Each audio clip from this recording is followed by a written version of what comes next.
Do you remember House of Cards? This series was one of the hottest shows on Netflix back in the day, yo. In fact, House of Cards is single-handedly responsible for putting Netflix on the map. In just 2 months, it increased Netflix subscribers to over 3 million worldwide, making it the highest rated, most watched show on the platform for 2 years straight. And I was one of them viewers, yo. Now, giving props to the cast and the crew who made this show happen, I think we can all universally agree that what made this show so popular was because of one man, Kevin Spacey.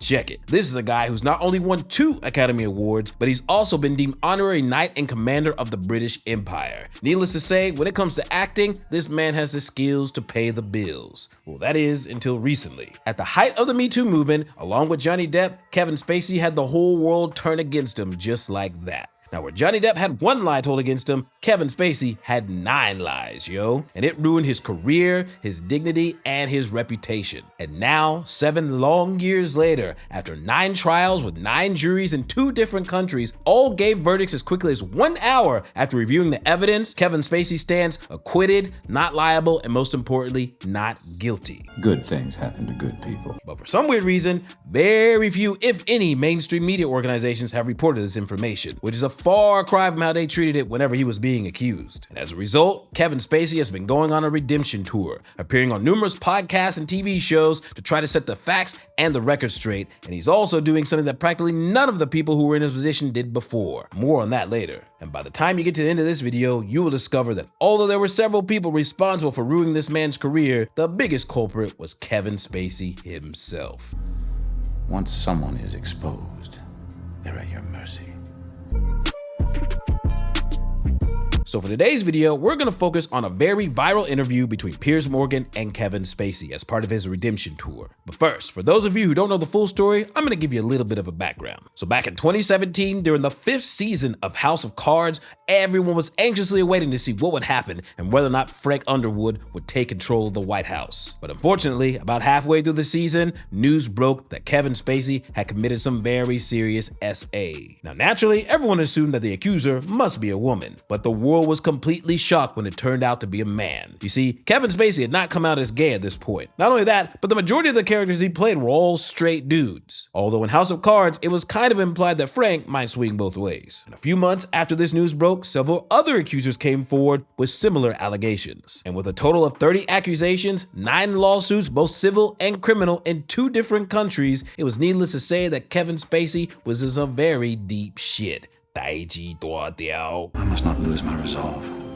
I will march forward, even if I have to do so alone. And during that period of time, the entire world, myself included, believed that Kevin Spacey was guilty. And it was all because of 2 very strange things that occurred. The first one being a response video. I told you my deepest, darkest secrets. I showed you exactly what people are capable of. I shocked you with my honesty, but mostly I challenged you and made you think. And you trusted me, even though you knew you shouldn't. Of course, some believed everything and have just been waiting with bated breath to hear me confess it all. They're just dying to have me declare that everything said is true and that I got what I deserved. Wouldn't that be easy if it was all so simple? But you wouldn't believe the worst without evidence, would you? You wouldn't rush to judgments without facts, would you? Did you? So Kevin Spacey responded to some very serious SA allegations by pretending to be his character on House of Cards? Are you high or just incredibly stupid? Now, for those of you who've never seen this show, wakarikong, the character of Frank Underwood is one of the most scheming, devious characters who has engaged in multiple times in some very illegal shit. So for Kevin Spacey to respond like this with this particular character was not a good look. Could you imagine if Johnny Depp had responded to Amber Heard's accusations as Captain Jack Sparrow? In response to these very serious allegations, I would like to say that I do not hit women. And I also forget things whenever I drink. What were we talking about? If Johnny Depp had responded like this, you can be for damn sure Amber Heard and that beat she stepped on would have won that entire case. But in addition to that weird video response he recorded, Kevin Spacey also had a very strange response on Twitter. Although it's virtually impossible for me to remember something that happened 30 years ago, if I were indeed drunk, then I most likely forgot it. And if I did do it, then I'm sorry. Oh, by the way, I'm gay. Why are you gay? Now, my first reaction to seeing all this was, that nigga probably did that. I mean, why would he choose this moment of all moments to come out as gay? What I saw was just a ploy to shift the narrative and get the public sympathy. And the American public pretty much thought the exact same thing, which is why instantly that fool was canceled. And the 6th and final season of House of Cards saw Frank's character killed off and his wife becoming the lead character and also the president. And let me tell you, that season was ooty as fuck. Soon after that, the show got canceled, and this made me dislike Kevin Spacey even more. My man ruined my most favorite series on Netflix, yo. So at that time in America, Kevin Spacey was an absolute disgrace. He lost his career, his dignity, his respect, and his money. And after being found not guilty, up until now, he's only appeared in one movie, or at least his voice has. I mean, shit, even Johnny Depp has his multi-million-dollar Dior commercial, but Kevin Spacey has got nothing. And even though he's been acquitted on all 9 accounts, the media has barely uttered so much as a whisper on this. I mean, this verdict came out 9 months ago, and I just found out about it last week. So whereas the world might have given up on Kevin Spacey hasn't given up on himself, which is why he's been on a huge redemption tour, appearing on anyone who will hear him to set the record straight and also apologize. So hold on to your butts, because what you're about to see in the next chapter is a man who was once on top of the world, had the highest and utmost respect, and now he's a completely broken man. So go take a bathroom break, repop your popcorn, and let's dive into the tragic fall of Kevin Spacey. I want to know who lied. Now, fortunately, Piers Morgan allows other people to use his content on their channel without copyright strikes, which means I can actually show you longer clips of this interview. We're gonna start it all off with the first accuser of Kevin Spacey, the guy who ruined his life in the first place, popular actor Anthony Rapp, along with another guy who at the beginning insisted on remaining anonymous and only went by the initials CD. You were persona non grata. You rushed out a statement at the time, which you've now said, with hindsight, was a bit of a disaster, probably on multiple levels, not least of which you came out as a gay man in this statement. You said, I have a lot of respect and admiration for Anthony Rapp as an actor. I'm beyond horrified to hear his story. I honestly do not remember the encounter. It would have been over 30 years ago, but if I did behave as he describes, I owe him the sincerest apology for what would have been deeply inappropriate drunken behaviour, and I'm sorry for the feelings he describes having carried with him all these years. This story has encouraged me to address other things about my life. I know that there are stories out there about me, and that some have been fueled by the fact I've been so protective of my privacy. As those closest to me know, in my life I've had relationships with both men and women. I've loved and had romantic encounters with men throughout my life, and I choose now to live as a gay man. I want to deal with this honestly and openly, and that starts with examining my own behaviour. And that came after he had said, Anthony Rapp, that back in 1986, when he was just 14, that you laid on top of him at a party at his apartment, at your apartment, and that the star was trying to seduce him. He said he picked me up like a groom picks up the bride over the threshold, but I don't like squirm away initially because I'm like, what's going on? But he lays on top of me, he's trying to seduce me. I was away, he was trying to get with me sexually. And that prompted your statement. Looking back at the whole scandal, this seems to me the absolutely pivotal moment for you, which, had you chosen a different way to handle this, perhaps there would have been a different pathway. Do you feel that? Okay, so it's important to note that this party happened in 1986. That's almost 40 years ago. And at that point, Kevin Spacey's career had barely even gotten off the ground. He was basically appearing in guest roles and as a background actor. Not only that, but I don't know about you, but I can barely remember what I did yesterday when I was sober, let alone 10 years ago when I was drunk. But in spite of all these circumstances, Kevin Spacey's response was just dog shit, yo. I mean, he responds to the allegations in character, not to mention that's one of the most devious characters on television, and then he responds on Twitter basically saying that he doesn't remember what happened. If he did something wrong, he's sorry. And by the way, he's gay. You are gay. Like, if I was him and I wanted to respond as one of my most ruthless, most devious and confident characters, I would have been like, I am completely surprised at how indiscriminately dumb Netflix could be. You know what, Netflix? I'll give you a choice. Show proof or go bankrupt. If he'd have done that, I would have believed his ass 100%. I'm not sure that I could have said anything that would have been satisfactory. I mean, I listen to that now and it's just awful. What do you feel when you hear your own words? It takes me back to that day, that Sunday. It takes me back to the hours that we were given to respond. I mean, you know, we were given no time to respond. And the context for viewers you may not remember, but this was the time that the Harvey Weinstein scandal had just blown up. Me Too and Time's Up had erupted. There was a frenzy in Hollywood, with all sorts of people getting dragged into this. Yeah. So presumably part of your thinking is, I don't want to be one of these people. I need to deal with this quickly. Yes, and you know, look, I have to take full responsibility for that statement. It stops with me. It was a bad statement. I should have made separate statements about my sexuality and about his accusation. I suppose that the only thing I can hope is that now that we were able to prove in a federal court in 2022 that the accusation that Anthony Rapp had never happened, that people will understand that I was coming from a place where, in my heart of hearts, I didn't believe it had happened. I was a little bit pushed into the corner because when someone says, I mean, I don't know how you might react, Paris, but if someone says, you know, you did this thing to me 34 years ago, and you were so drunk you won't remember, my first initial response wasn't to call him a liar. My first response was to ask myself, did I do something embarrassing? Now, the first accusation against Kevin Spacey is very important as it kicked off the entire media shitstorm that eventually ruined his entire career. And once you hear what really went down behind the scenes, it will leave you absolutely speechless. He did say he thought I was trying to get with him sexually, but he did not in any way make any assault allegation against me. He didn't do that until he filed a civil lawsuit. And he filed a $40 million lawsuit in a Manhattan federal court. But the jury took little over an hour to come back and find you not guilty. And in closing arguments, your lawyer said that Rapp had made up the encounter and suggested reasons why he may have done it. It may be possible, she said, that Rapp invented it based on his experience performing in Precious Sons, a play in which actor Ed Harris picks up Rapp's character and lays on top of him, mistaking him briefly for his wife before discovering it's his son. They came back in just over an hour, and the court ordered Rapp, the accuser, to pay you £40,000. We have a check, I think, a picture of the check at the time. So it's an emphatic, clear victory for you.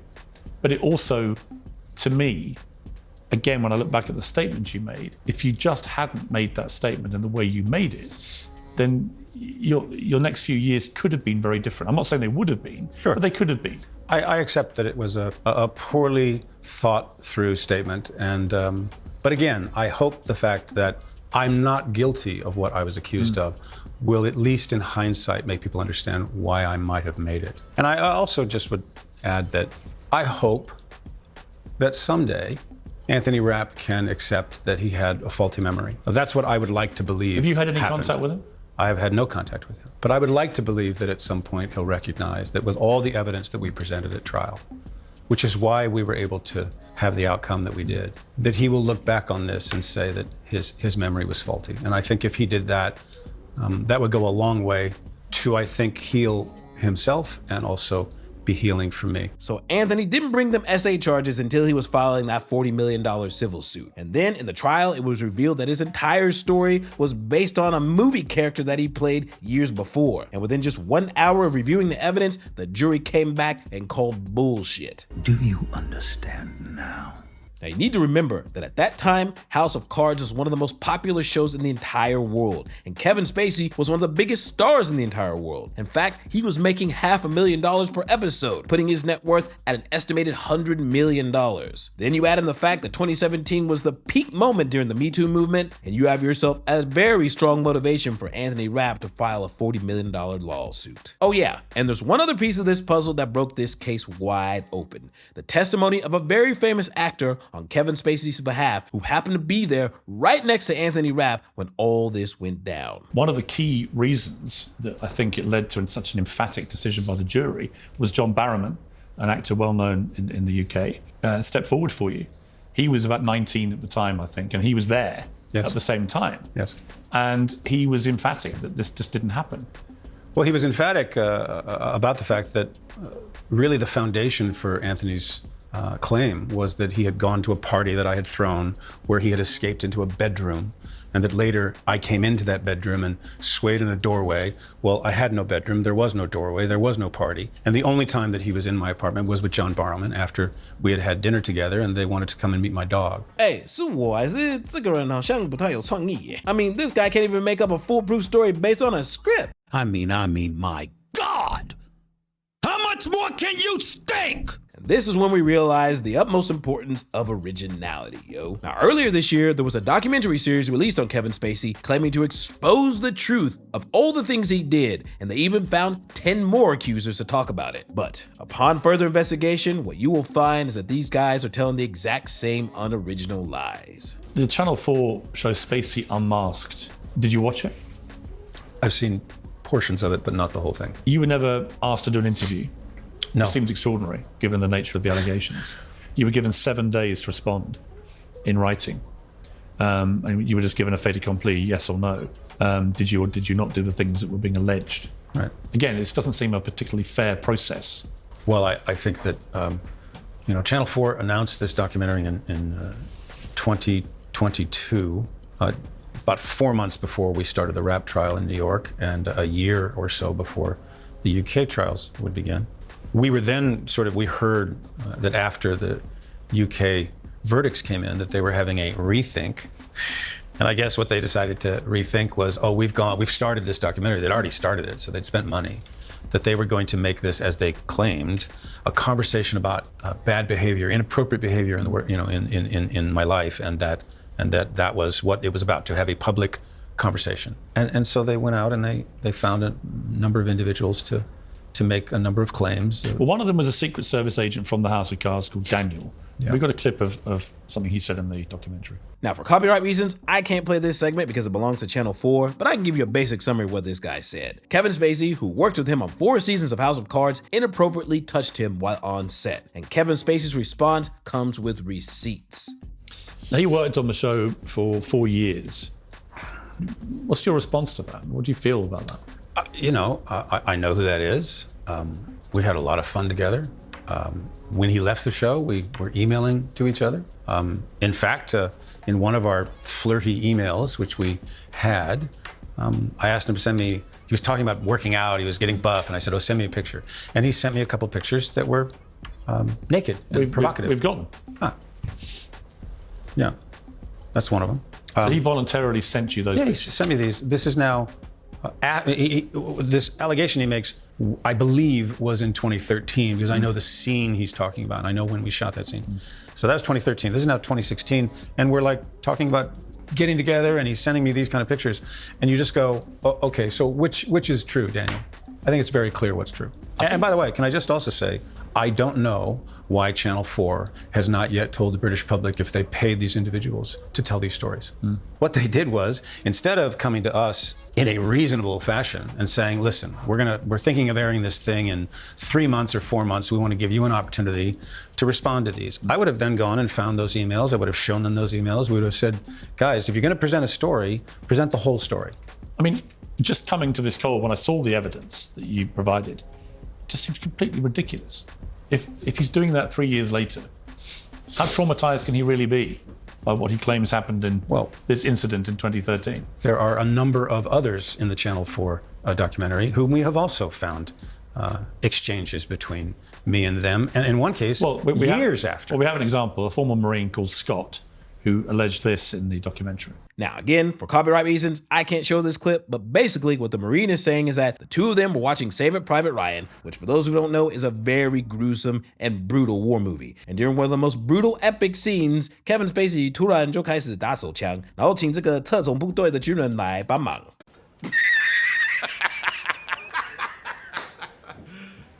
You serious? 对啊，我认真。Now this is a very bold claim. And Kevin Spacey's response, again, comes with receipts. So he's a gigantic Marine, who presumably has fought in wars. But there are some salient points about. Apparently, you've never seen Saving Private Ryan. No, I haven't. So why is he saying this? I mean, my last question, did he get paid for telling this story? I don't know. What I do know is that he claimed that this incident at the movies happened in 1998. I have an email from him in 2011. I have an email from him in 2013, in which he's, not only in the 2011 one, says how great it was to see me when I was just in Los Angeles. And I know I'd gone to Los Angeles at some point during the tour of Richard III. We apparently went to a play together, and he looked forward to seeing me again soon in the future. So again, to me, this is ridiculous. To you, it could have been life. I mean, it has been life-wrecking, but what was interesting to me, coming off the back of all these court cases you've been involved in, the reaction to this documentary was very interesting. You actually began to get a lot of support from journalists and then from people like Liam Neeson, Sharon Stone and others who just saw through a lot of what they saw to be nonsensical. People who are victims of what they claim to be, I don't think a Marine voluntarily sends the cheery emails he's sending you years later if he genuinely experienced some great trauma watching a movie you say you've never watched. Right. Now, to be real for a second, whenever I first heard the news that Kevin Spacey was found not guilty, although I was surprised, it didn't really change my opinion of him. But then, when I saw the Piers Morgan interview and saw the receipts my man brought on, and saw all the bullshit that people were saying about him, I realized that this story is a lot more tragic than I thought. Because all this information, the evidence and the details is pretty goddamn important, which makes me wonder, how in the hell did the media pass on this? I mean, Kevin Spacey was let off the hook 9 months ago, and I find it a little hard to believe that Kevin Spacey didn't at least try to reach out to some mainstream media outlets to get the story heard. I mean, you trying to tell me that my man sat on this for 9 months and didn't say anything until now? That doesn't make any sense. I don't think so, man. The way I see it, the media completely shut him out. They were cruel and cold. But that's to be expected. It's the media. But what I didn't expect was for someone who Kevin has known for nearly 30 years, who they've worked together many different times, and Kevin even knows their family, to be cold-blooded as fuck. Someone who you would never expect to turn their back on Kevin Spacey at such a horrible point in his life. The woman who for 6 years played his wife on the House of Cards TV show, Robin Wright. Just to be clear, it's not that I haven't always known you were there. It's that I have mixed feelings about you. I question your intentions. So do you remember when Amber Heard made her first allegations against Johnny Depp? Disney fired his ass immediately. But at least in that case, Amber Heard provided proof and they had something to go on. But in Netflix's case, all they had was a secondhand account by a guy from 30 years ago that was published in an online magazine. One of the big things for you, obviously, Netflix, House of Cards, they basically froze your appearances in it and then froze you out altogether. What are your feelings towards Netflix? Did you feel they let you down? Shot you under the bus too early? Should have waited for you to get through the system? I think that we had a really remarkable relationship, and I think that there is no doubt that House of Cards really put them on the map. And, you know, even though they made the decision they made, which I think was a strange decision. A wrong decision? I believe it was a wrong decision. I believe it was wrong for them as a company. I believe that it put them in a position where then anyone who was ever accused of anything, they had to respond in a similar way, although it does seem with Dave Chappelle that Ted Sarandos has learned to be supportive of controversial individuals. Do you wish he'd done that for you? I do wish he'd done it with me. And I believe that part of what ended up happening as a result of them, in a sense, getting rid of me so fast was they send a signal to everyone else. Well, they had this long relationship. They must know what's real. And they didn't know anything. And they didn't wait to find out what it was that might be discovered. And have you heard from Ted since? No, I have not.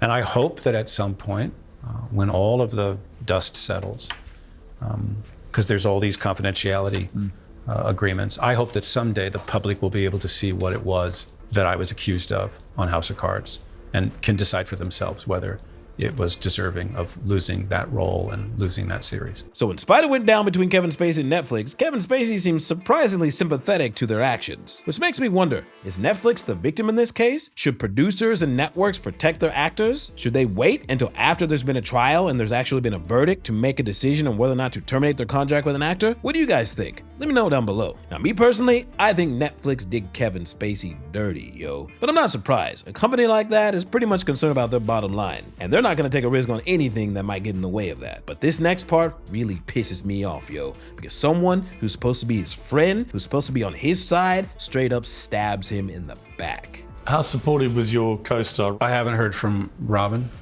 At all? No. Nothing? Since when? Since September or October of 2017. Since it first blew up, you've heard nothing at all? No. Wow. Look, I understand. Do you? I do. I think that by distancing herself from me, it allowed her to not have to answer a lot of questions. And I understand that. But look, you know... What questions was she avoiding by doing that? Oh, having to answer questions about me. Right. So I think by saying that she didn't really know me... Right. Did she know you? I think we knew each other rather well, yeah. Good friends? I believe so, yes. I had a marvelous, wonderful time working with her every day. Did you ever see her socially? Yes, sure. For what? For dinner? Well, I mean, I've known when she was married to Sean Penn for many, many years. We go back a very long time. We did a movie together many years ago called Hurly Burly. So we've known each other a very long time. She made out she pretty well barely knew you outside of work. I understand.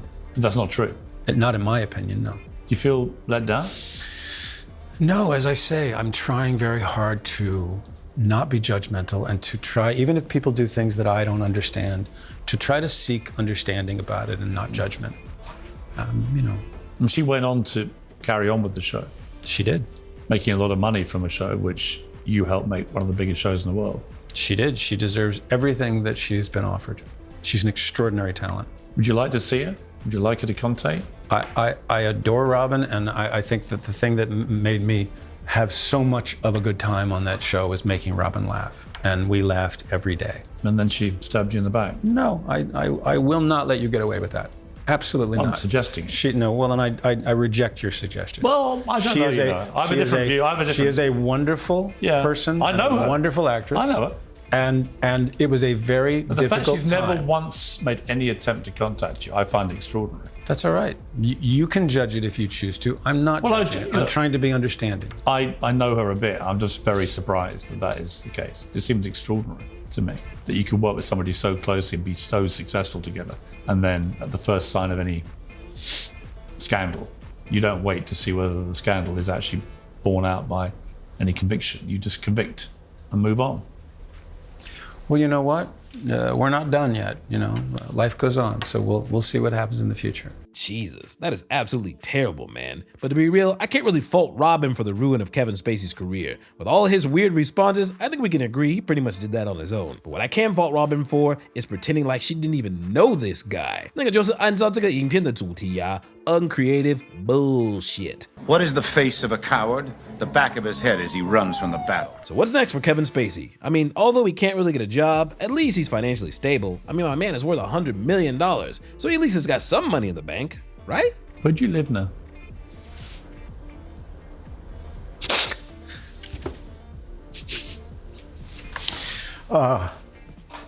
Well, it's funny you asked that question, because this week, where I have been living in Baltimore, is being foreclosed on. My house is being sold at auction. Really? So I have to go back to Baltimore and put all my things in storage. Really? So the answer to that question is, I'm not quite sure where I'm going to live now, but I've been in Baltimore for since we started shooting House of Cards there. So how long is that? I moved there in 2012. So this has been your home for 12 years? Well, not this particular place, but this place has been my home and Evan and Lucy's home since 2016. Why is it being foreclosed? Because I can't pay the bills that I owe. Are you facing bankruptcy? Been a couple of times when I thought I was going to file, but we've managed to sort of dodge it, at least as of today. How much money do you have? None. God damn. You ain't got no money left? $100 million gone? My man might not be liquid, but he at least has some assets, right? But even then, where did all his cash go? You have some sense of legal bills. Yeah. I still owe a lot of legal bills that I have not been able to pay. You're actually in debt? Yes. Do you mind me asking how much you owe? It's considerable. Millions? Many millions, yes. The house itself is many millions. What are you going to do? Get back on the horse. Get back on the horse. I wish you all the best in getting back on that horse. Thank you. It must have been a nightmare to live through. And I don't say that because I think you've been completely blameless. I do believe in fairness, and I just think that you've not been convicted of any crimes, either in a criminal court or a civilian court.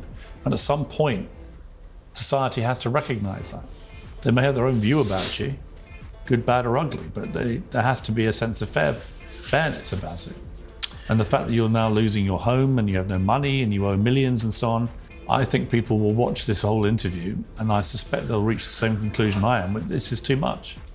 Well, although it seems like Kevin Spacey ain't got much money left, at least he has some good friends in his corner. And Two of those friends are Liam Neeson and Sharon Stone, who actually publicly spoke out on his behalf. There's also one other person that Kevin credits as keeping him alive. He said that Spacey is one of our finest artists in the theatre and on camera.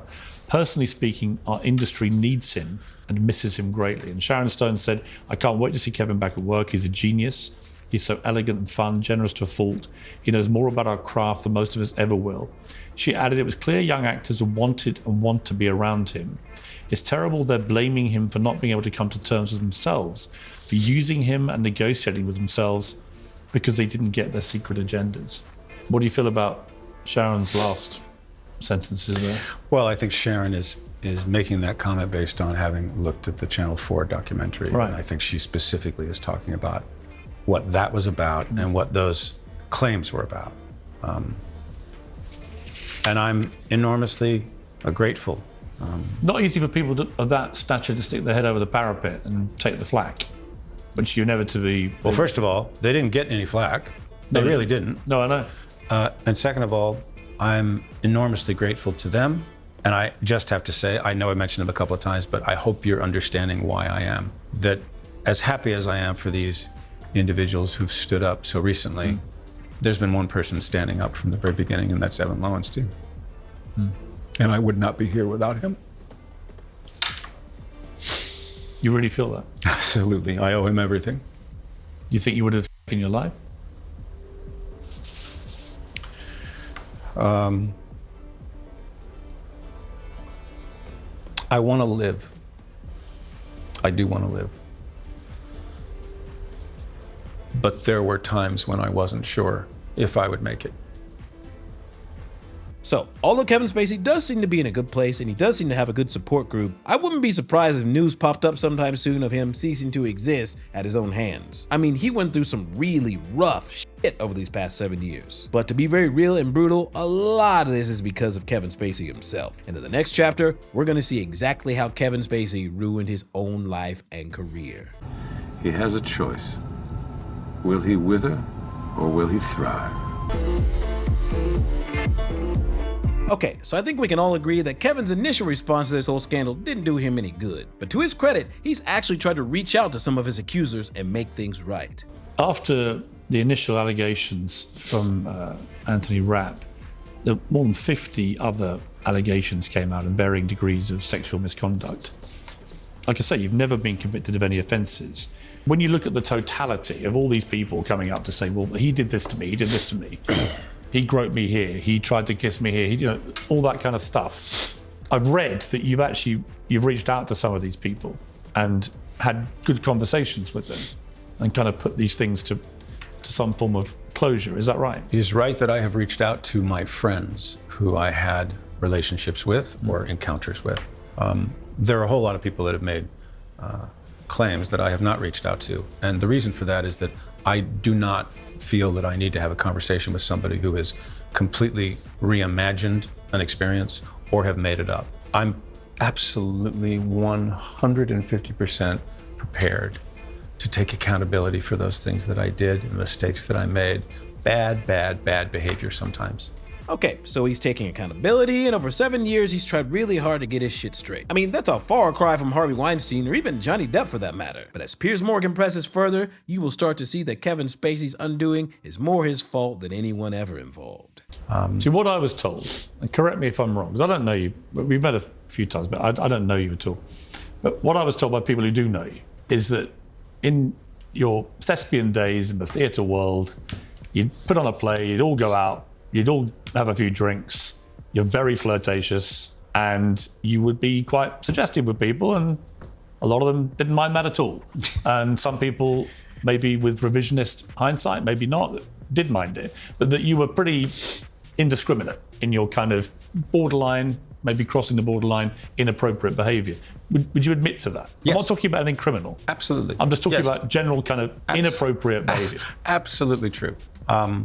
You recognise that characterisation? I absolutely do. And it's important for me to recognize that. It's been important for me to understand that. It's been important for me to hear and listen to someone else's perspective, why they didn't feel they could say something to me at the time. It's very, very important. You know, we are theater rats. You know, we become families. When you come every day, it's not like a movie, you know, where you may have a scene with somebody on one day and then another scene another day. When you're doing a play, you're coming every single day, whole company.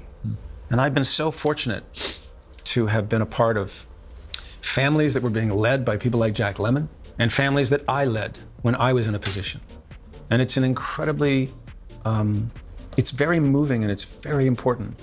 And I've tried in the workspace to not cross the line because it's always risky if you find yourself attracted to somebody you're working with. I mean, I've seen you say repeatedly, I don't doubt this for a moment, that you believed in yourself, that there was never any kind of quid pro quo thing, that you didn't say to people, if you sleep with me, I'll help you get this job. But what your critics would say is, well, maybe not, but you're Kevin Spacey. And if you're an 18, 19, 20-year-old young male actor and Kevin Spacey is fluttering his drunken eyelashes at you, you know, for want of a better phrase. Yeah, that was very nice. I like that. In a way, that in itself can constitute an abuse of power, even if you don't intend it to. But there is a presumption from the young actor in that position that a more powerful man, a famous man, a double Oscar winner, is using all that to seduce someone. Do you accept that? I can understand that perspective. I truly can. But at the same time, I'm a human being. And if I fall in love with somebody across a room, then am I not supposed to go and have a conversation with them or see if they're interested because I'm famous? I'm sure you have heard countless stories about relationships that began with one of the parties being more aggressive than the other. Well, 40% of all marriages historically began in the workplace. Historically with an older man in a superior position to a slightly younger woman. That was just the nature of the workplace. Now it's very difficult to see how those numbers could possibly be happening because people are pretty much not allowed to have any workplace relationships. So it's been a massive societal change, which many think has gone too far. 我相信在台湾这个应该很常发生，特别说台湾最近 Me Too 的活动 and I'm sure it's probably at the forefront of everyone's minds. So I'm curious, what do you guys and girls think about the power dynamics between 总监、总经理 and even 主管 and their employees? Leave a comment down below. Do you think the pendulum post-Me Too, you were caught up in that first wave, that hysterical first wave that saw many people taken down, but do you think it's gone too far?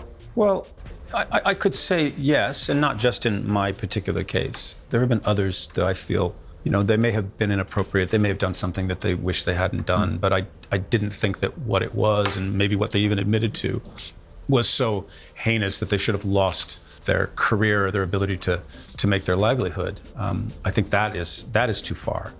But I also think we have to be mindful that it doesn't swing back too far in the other direction, because, you know, you mentioned in 2017, the Harvey Weinstein investigation, I think had impact. I think Me Too had impact because the New York Times, its journalists, its editors, Ronan Farrow, and the people he was working with, they investigated those claims for more than a year before they went to print. They were confident at what they had. People have tried to lump you in with him. How do you feel about that? I try to understand that people want to resolve things very quickly. And all I hope, all Evan and I have been working on for a long time, is asking people to ask questions, to find out, to not believe a headline that you might read. I mean, I see all kinds of things that people say they believe is true, and there's no truth to it whatsoever. So with that, aside from the obvious, I think one small lesson we can take away from this is when the headlines break, be very careful about what you're reading and what you think is true. Because a lot of these fools just be out here selling clicks, yo. There is but one rule: hunt or be hunted. But in the end, I think we can safely conclude that Kevin Spacey is a representation of a long bygone era of people who love romance and love to seduce. And after all, Kevin Spacey is an outstanding actor, and seducing is a major part of his job. From his cadence to his facial expressions to even the tone of his voice. Just watching this interview, it's hard to believe he's not seducing us in real time. But nowadays, in certain situations, that can be a very dangerous thing. Now, what we covered was just a very small piece of this interview. There are other parts where he talks about his connection connection to Jeffrey Epstein, his private messages from the King of England, and even his struggles to come out under the pressures of Hollywood. So if you'd like to know more about that, leave a comment down below. Now, I don't know about you, but I would love to see Kevin Spacey back on the screen again. I've even gone back and started rewatching all 5 seasons of House of Cards. And it's a damn shame that something that he is so good at is also the very thing that cost him his entire career. But that's just me. Let me know what you think down below. Remember to like, comment, subscribe, share this video with your friends, and I will see you on the flip side. Peace!